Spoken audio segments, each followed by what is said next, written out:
رب العالمین والصلاة والسلام علی سید الانبیاء والمرسلین اما بعد فاعوذ باللہ من الشیطان الرجیم بسم اللہ الرحمن الرحیم۔ سورہ توبہ کی تقریباً 96 آیات کی تفسیر مکمل ہو چکی ہے۔ اللہ تبارک و تعالی سے آگے ارشاد فرماتا ہے کہ الاعراب اشد کفرا و نفاقا۔ اعراب یعنی گنوار لوگ، دیہاتی، گاؤں کے رہنے والے، جنگلوں میں رہنے والے، یہ زیادہ شدید ہیں کفر اور نفاق کے اعتبار سے، کیونکہ عموماً ایسا ہی ہوتا ہے کہ گاؤں وغیرہ میں یا جو جنگلات وغیرہ کے اندر لوگ رہتے ہیں ان میں علماء وغیرہ نہیں ہوتے، سمجھانے والے اتنے زیادہ نہیں ہوتے، اور چونکہ دنیاوی علوم سے بھی عموماً یہ ناواقف ہوتے ہیں تو ذہن کے اندر وسعت پیدا نہیں ہونے پاتی۔ پھر اس قسم کے لوگ عموماً یہ دیکھا ہے کہ خاندانی رسم و رواج میں اتنے زیادہ جکڑے ہوئے ہوتے ہیں کہ جب ان کو کوئی دین کی بات بتائی جائے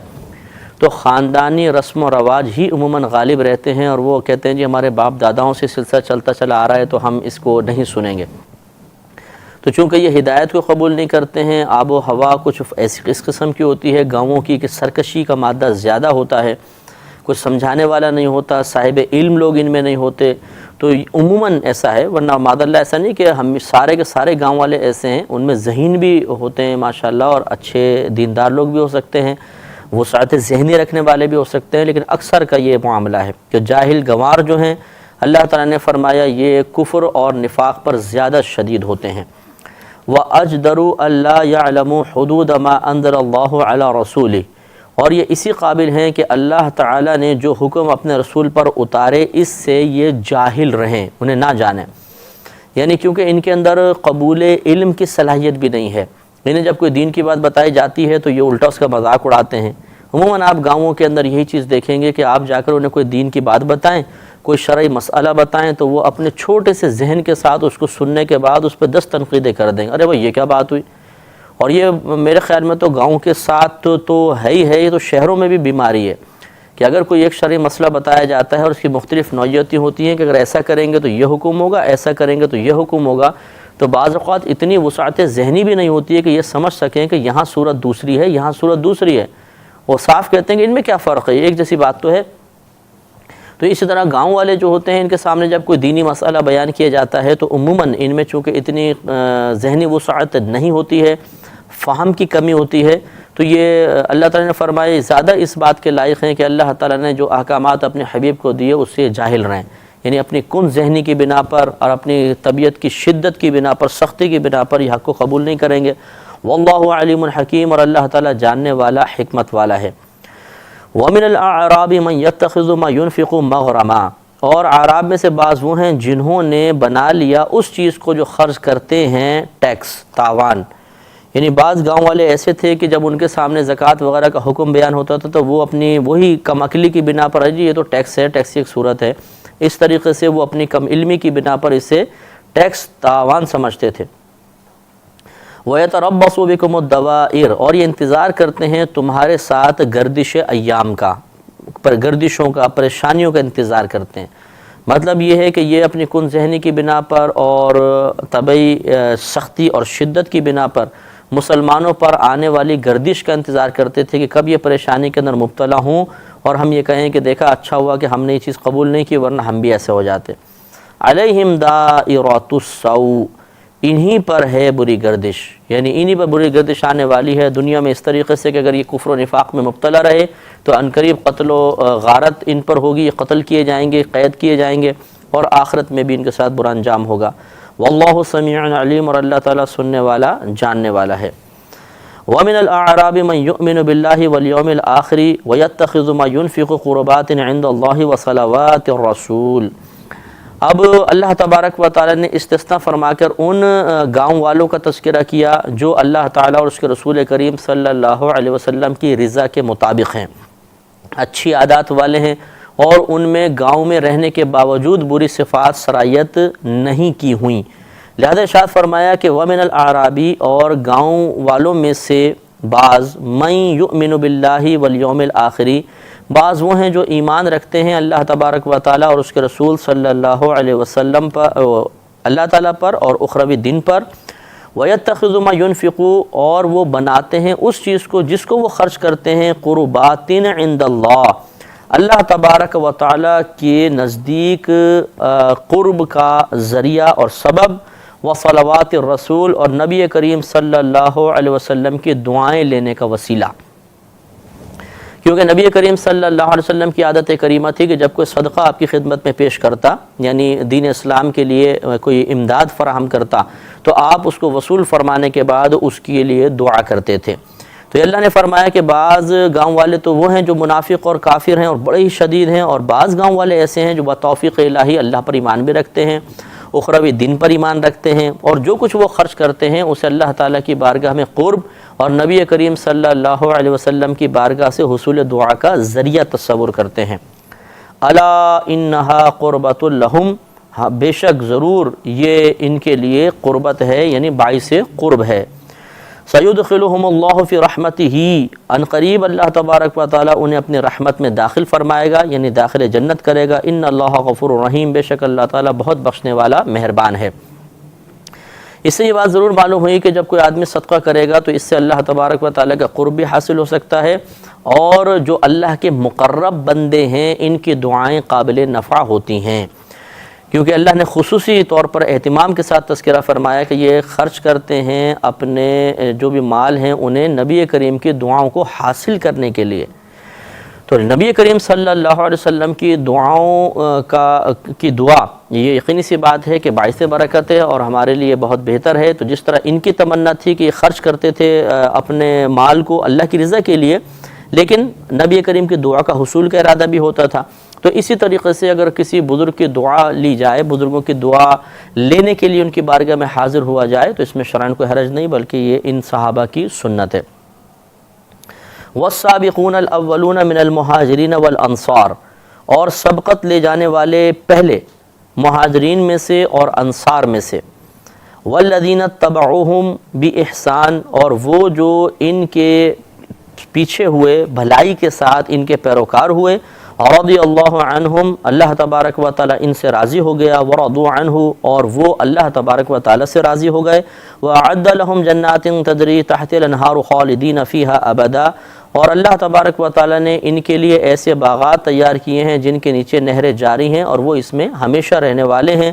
ذالک الفوز العظیم، یہ بڑی کامیابی ہے۔ تو اولون سابقون سے مراد وہ صحابہ کرام تھے جو شروع میں یہ ایمان لے کر آئے، یعنی بعضوں نے کہا یہ ہجرت سے پہلے جو ایمان لے کر آئے، بعضوں نے ان سے مراد لیا ہے غزوہ بدر کے صحابہ کرام کو، بعض نے ان کو مراد لیا جو بیعت رضوان میں آپ کے ساتھ تھے۔ غرض یہ کہ اللہ تبارک و تعالیٰ نے اس آیت کریمہ میں تمام صحابہ کرام سے راضی ہو جانے کا اعلان فرما دیا کہ جو پہلے ایمان لے کر آئے تھے اللہ ان سے بھی راضی ہو گیا، اور آگے فرمایا والذین اتبعوہم باحسان، اور جو ان کے بعد بھلائی کے ساتھ ان کے پیروکار ہوئے، یعنی باقی صحابہ کرام، اور بعض نے تو اس مفہوم کو عام رکھا ہے کہ تابعین، تبع تابعین، بلکہ قیامت تک جتنے مومنین مومنات ان صحابہ کرام کے طریقوں کی پیروی کرتے رہیں گے، رضی اللہ عنہم، اللہ ان سے راضی ہو گیا، ورضوا عنہ، اور وہ اللہ تعالیٰ سے راضی ہو گئے۔ اس سے معلوم یہ ہوا، بہت ہی قابل توجہ یہ نکتہ ہے کہ صحابہ کرام علیہم الرضوان کے درمیان آپس میں جو جھگڑے وغیرہ ہوئے یا جنگیں وغیرہ ہوئیں، ان کے کیا اسباب تھے یہ اللہ تعالیٰ اور اس کے رسول ہی بہتر جانتے ہیں۔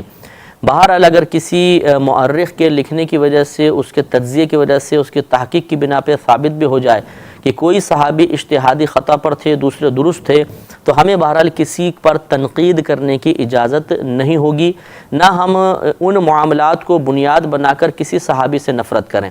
اس لیے کہ اللہ تبارک و تعالیٰ یقیناً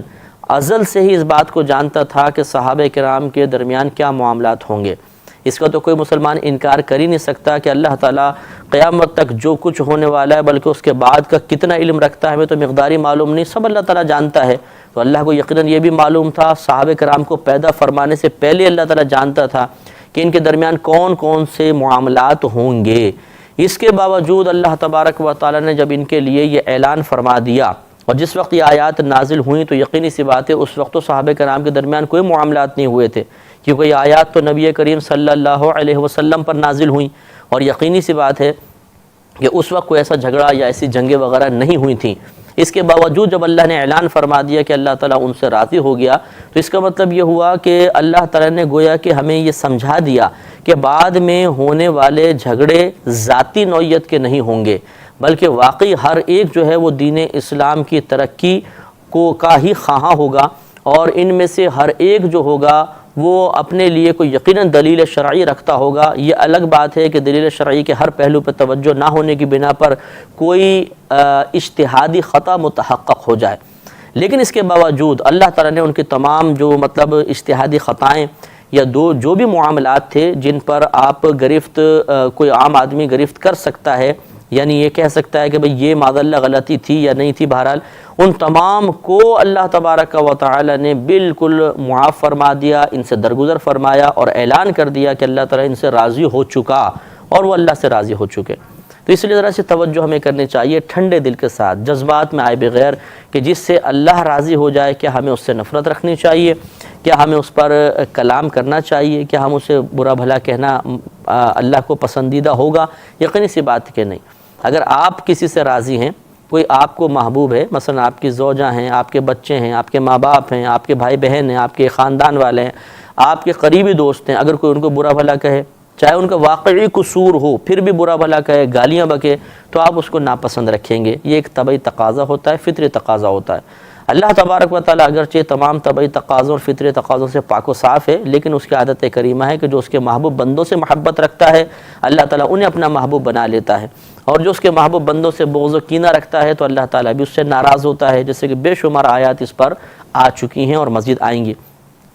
لہٰذا جب اللہ تعالیٰ ان صحابہ سے ان تمام معاملات کو جاننے کے باوجود راضی ہو گیا، تو ہمیں کیا ضرورت ہے کہ ہم ان سے معاذ اللہ ناراضگی کا اظہار کریں یا ان پر تنقیدیں کریں یا ان کے اعمال کی گرفت کرنے کی کوشش کریں؟ اس لیے ہمیں سوچنا چاہیے کہ ایسا کرنا مناسب نہیں ہے۔ وہ اللہ سے راضی، اللہ تعالیٰ ان سے راضی، تو ہم بھی ان سے راضی ہوں گے۔ اب جو ان کے درمیان معاملات ہیں یہ اللہ جانے، اس کا رسول جانے، اور میدان معاشر میں اللہ تعالیٰ خود ان کے درمیان صلح فرمائے گا یا فیصلہ فرمائے گا، وہ اللہ کا معاملہ ہے۔ ہمیں کیا کرنا ہے یہ سوچنا ہوگا۔ تو ہمیں تو اللہ تعالیٰ کے محبوب بندوں اور جن سے اللہ تعالیٰ نے رضا کا اعلان فرما دیا ان سے راضی رہنا ہے۔ اور پھر دیکھیں آگے فرمایا کہ وَعَدَّ لَهُمْ جَنَّاتٍ تَجْرِي تَحْتَهَا الْأَنْهَارُ خَالِدِينَ فِيهَا أَبَدًا، کہ اللہ تعالیٰ نے ان کے لیے باغات تیار کیے ہیں جن کے نیچے سے نہریں جاری ہوتی ہیں، وہ اس میں ہمیشہ ہمیشہ رہیں گے، یعنی ان کے لیے جنت کی بشارت بھی عطا فرما دی۔ تو جو جنتی ہو گیا خود اللہ تعالیٰ نے اس کو جنتی قرار دے دیا، اب ہم اس سے بغض رکھیں یہ بات مناسب نہیں ہوتی ہے، تھوڑی سی توجہ کرنی چاہیے۔ وَمِمَّنْ حَوْلَكُمْ مِنَ الْأَعْرَابِ مُنَافِقُونَ، اور آپ کے اور تمہارے آس پاس اعرابیوں میں سے، گوار لوگوں میں سے کچھ منافق ہیں۔ وَمِنْ أَهْلِ الْمَدِينَةِ، اور کچھ مدینے والے بھی ایسے ہیں۔ مَرَضُوا عَلَى النِّفَاقِ، وہ عادی ہو گئے ہیں نفاق پر، یعنی نفاق ان کی عادت بن گیا ہے، ان کی طبیعت میں رچ بس گیا ہے، اب یہ نفاق سے محفوظ نہیں رہ سکتے۔ لا تعلمہم، اے حبیب کریم صلی اللہ علیہ وسلم آپ ابھی انہیں نہیں جانتے، یعنی جس وقت یہ آیت نازل ہوئی اس وقت تک نبی کریم صلی اللہ علیہ وسلم کو ان کا علم نہیں دیا گیا تھا۔ بعد میں تو پھر خود روایات صحیح حدیثوں میں موجود ہے کہ نبی کریم نے جمعے کے خطبے میں نام لے لے کر اے فلاں بن فلاں منافق باہر نکل جا، اے فلاں بن فلاں منافق باہر نکل جا، سرکار نے ان کو باہر نکالا۔ تو یہ جب تک آپ کو علم نہیں دیا گیا اس وقت کی یہ آیت ہے۔ تو یاد رکھیں کہ یہ ایک ضمن مسئلہ چونکہ آگے تو عرض کر دوں کہ نبی کریم صلی اللہ علیہ وسلم کو جو علوم عطا کیے گئے وہ ایک دم نہیں دیے گئے، بلکہ بتدریج آہستہ آہستہ آہستہ آہستہ علوم دیے گئے۔ تو یہ ہو سکتا ہے کہ ایک وقت میں نبی کریم صلی اللہ علیہ وسلم ایک بات کو نہ جانتے ہوں، لیکن اس کے بعد آپ کو وہ علم دے دیا گیا۔ تو جتنی ما کانا وما یکون جو ہم کہتے ہیں کہ ما کانا جو ہو گیا، وما یکون اور جو ہوگا، یہ تمام نبی کریم کو بتایا گیا۔ جو ہو چکا یعنی پچھلے واقعات اللہ نے بتائے، ما یکون جو ہوگا وہ بتایا۔ اس میں مسلمانوں کو عقیدہ رکھنا چاہیے کہ جو معاملات ہوئے وہ اللہ تعالیٰ نے اپنے حبیب کو بتائے، اور جو ہوگا اس میں ہوگا میں مراد یہ ہے کہ قیامت تک جو کچھ ہوگا سب بتدریج بتایا گیا، یعنی جیسے جیسے واقعات حالات ہوتے رہے وہ بتاتے رہے، اور پھر قیامت تک جو کچھ ہونے والا تھا سب جمیع تفاصیل کے ساتھ آپ کو بتایا گیا۔ اس جمیع تفاصیل کے اوپر احادیث کریمہ شاہد ہیں، جیسے بخاری کی روایت ہے کہ نبی کریم صلی اللہ علیہ وسلم ایک مرتبہ ظہر کی نماز کے بعد ممبر اقدس پہ تشریف فرما ہوئے عصر تک جو کچھ واقعات ہونے تھے وہ بتاتے رہے، پھر عصر سے مغرب تک آپ یہ چلتے رہے، حتیٰ کہ اس قلیل سے وقت میں بطریق معجزہ آپ نے سب کچھ بتا دیا کہ قیامت تک کیا ہوگا، حتیٰ کہ صحابہ کرام فرماتے ہیں کہ جنتیوں کو جنت میں داخل کر دیا اور جہنمیوں کو جہنم میں داخل کر دیا، اس تک کی خبر دے دی۔ اور پھر جس نے جتنا یاد رکھا وہ یاد رکھا، جو بھول گیا وہ بھول گیا۔ تو مسلمانوں کا عقیدہ یہ ہونا چاہیے کہ جو کچھ ہوا تھا وہ اللہ نے بتایا، اور جو قیامت تک ہونے والا تھا وہ بتایا، لیکن بتدریج۔ قیامت کے بعد کے تمام احوال کے جاننے کا کوئی بھی دعویٰ نہیں کر سکتا۔ ہاں اتنا ضرور ہے کہ یہ کہا جائے گا کہ اس کے بعد کے وہ احوال جو احادیث کریمہ میں ظاہر ہوئے اس کا علم تو نبی کریم صلی اللہ علیہ وسلم کو ہے، ان کے علاوہ کا اور کوئی علم دیا گیا کہ نہیں دیا گیا؟ چونکہ احادیث اور قرآن اس پہ خاموش ہیں تو اپنے پاس سے اس کو ثابت کرنے کی ضرورت بھی نہیں ہے، اور نہ ان کو ثابت نہ کرنے کی بنا پر کوئی معاذ اللہ نبی کریم صلی اللہ علیہ وسلم کے فضائل و کمالات میں کمی واقع ہوگی، لہذا اس پر کف لسان ہوگا، یعنی زبان بند رکھی جائے گی۔ تو یہ اللہ نے جو فرمایا کہ لا تعلمہم، آپ انہیں نہیں جانتے، یہ اس وقت کی بات ہے جب تک آپ کو اطلاع نہیں دی گئی تھی، جب آپ کو بتا دیا گیا تو پھر آپ کو خبر ہو گئی۔ نحن نعلمہم، ہم انہیں جانتے ہیں۔ سنعذبہم مرتین، ان قریب ہم انہیں 2 مرتبہ عذاب دیں گے، ایک مرتبہ دنیا کی رسوائی کا اور پھر قبر کے اندر کا، 2 عذاب ہو گئے۔ ثم یردون الی عذاب عظیم، پھر لوٹائے جائیں گے وہ بڑے عذاب کی طرف، یہ تیسرا عذاب ہوگا جو آخرت کے اندر ہوگا۔ اس سے معلوم ہوا کہ عذاب قبر بھی ان کو ہوگا، لیکن صراحتاً چونکہ یہ آیت کریمہ اس پر دال نہیں ہے، لہذا اس عذاب قبر کا انکار کرنا کفر نہیں ہوگا، گمراہی ضرور ہوگا، کیونکہ صراحتاً کسی آیت سے یہ ثابت نہیں کہ عذاب قبر ہے، اور اگر اس کا ثبوت ہے تو احادیث کریمہ سے ہے، اور احادیث کریمہ سے جو چیز ثابت ہوتی ہے ظنی ہوتی ہے، اور ظنی شے کا انکار کرنا کفر نہیں ہوتا، گمراہی ہوتا ہے۔ لیکن بہرحال عذاب قبر حق ہے، نبی کریم نے فرمایا، بخاری کی روایت ہے، ہمیں اس پر یقین رکھنا چاہیے۔ وَآخَرُونَ اعْتَرَفُوا بِذُنُوبِهِمْ، اور دوسرے کچھ اور ہیں جنہوں نے اپنے گناہوں کا اعتراف کیا، خَلَطُوا عَمَلًا صَالِحًا، اور انہوں نے ملایا ایک اچھے کام کو اس میں ملا لیا، یعنی انہوں نے توبہ کی، آپ کی طرف مائل ہوئے۔ وَآخَرَ سَيِّئًا، اور دوسرا ایک برا کام بھی ملایا کہ وہ بعض اس پہ قائم رہے، بعض لوگ ان میں سے گناہ کے اوپر قائم رہے اور بعضوں نے اچھائی کو اختیار کیا، توبہ کی طرف مائل ہوئے، یعنی گناہ کا اعتراف کرنے کے بعد بعض تو اس پہ قائم رہے، انہوں نے برا کام کیا، اور بعضوں نے توبہ کی طرف میلان اختیار کیا، یہ ایک اچھا کام تھا۔ عسى اللہ ان یتوب علیہم، قریب ہے کہ اللہ تبارک و تعالیٰ ان کی طرف رجوع فرمائے گا، یعنی ان کی توبہ قبول کرے گا۔ ان اللہ غفور رحیم، بے شک اللہ تبارک و تعالیٰ بہت بخشنے والا مہربان ہے۔ خذ من اموالہم صدقہ، آپ ان کے مالوں میں سے صدقہ لیجئے۔ تو وہ جن لوگوں نے عذر خواہی کی، اپنے گناہوں کا اعتراف کیا، توبہ کی سعادت حاصل کی، اور ایک روایت یہ بھی ہے اس میں کہ غزوہ تبوک سے پیچھے کچھ مسلمان بھی رہ گئے تھے، جب نبی کریم صلی اللہ علیہ وسلم تشریف لائے تو انہوں نے مسجد نبوی کے ستونوں سے اپنے آپ کو باندھ لیا تھا۔ یہ ایک طویل واقعہ ہے، اور انشاءاللہ تعالی یہ اگلے پروگرام میں آپ کی خدمت میں یہیں سے ہم عرض کریں گے۔ وآخر دعوانا ان الحمد للہ رب العالمین۔